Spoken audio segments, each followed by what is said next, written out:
विपक्षी दलों की बैठक के बाद नीतीश कुमार कुछ बड़ा करने की तैयारी में हैं, इसलिए उन्होंने जेडीयू की राष्ट्रीय कार्यकारिणी के साथ राष्ट्रीय परिषद की भी बैठक 29 दिसंबर को बुला ली है। नीतीश के इस कदम का संकेत बैठक के दौरान ही मिल गया था, जब इंडिया इंडिया कर रहे अंग्रेजीदा नेताओं की उन्होंने जमकर क्लास लगा दी। अंग्रेजी छाप नेताओं पर नीतीश इतना भड़के कि टीआर बालू को तो उन्होंने झिड़क तक लगा दी। उन्होंने बालू से कहा कि हिंदी राष्ट्रीय भाषा है और सभी को इसे सीखना चाहिए। बालू नीतीश के बयान का अनुवाद अंग्रेजी में करने की मांग कर रहे थे। बैठक में नीतीश कुमार ने अंग्रेजी को एक औपनिवेशिक मानसिकता का परिचायक बताया और साथ ही देश का नाम भारत किए जाने की भी मांग कर दी।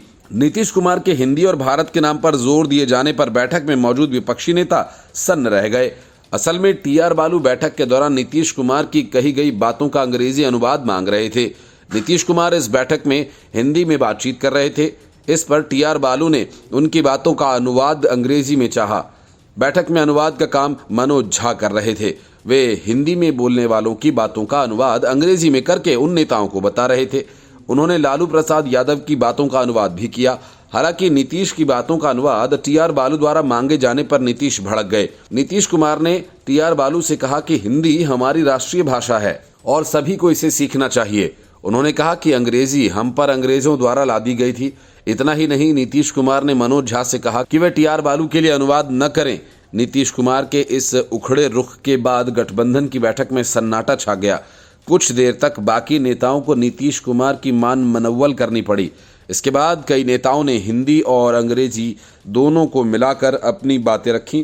नीतीश कुमार केवल हिंदी के अनुवाद मांगने पर ही नहीं भड़के, बल्कि उन्होंने देश के आधिकारिक नाम की भी चर्चा छेड़ दी। उन्होंने कहा कि देश का नाम इंडिया की बजाय भारत होना चाहिए। उनके इस कथन से बाकी नेता काफी असहज हो गए। बीते दिनों चली इंडिया बनाम भारत की बहस में कई कांग्रेसी नेताओं ने इंडिया नाम का समर्थन किया था।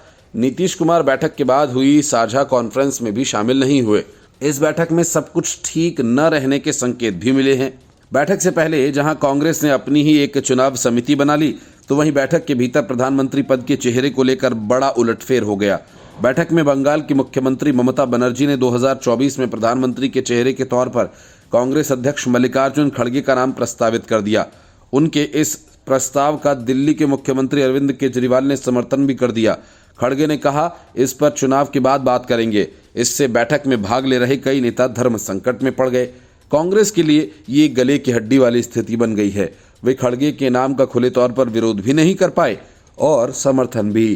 कांग्रेस लगातार राहुल गांधी को विपक्ष के संयुक्त उम्मीदवार के तौर पर आगे बढ़ाती रही है।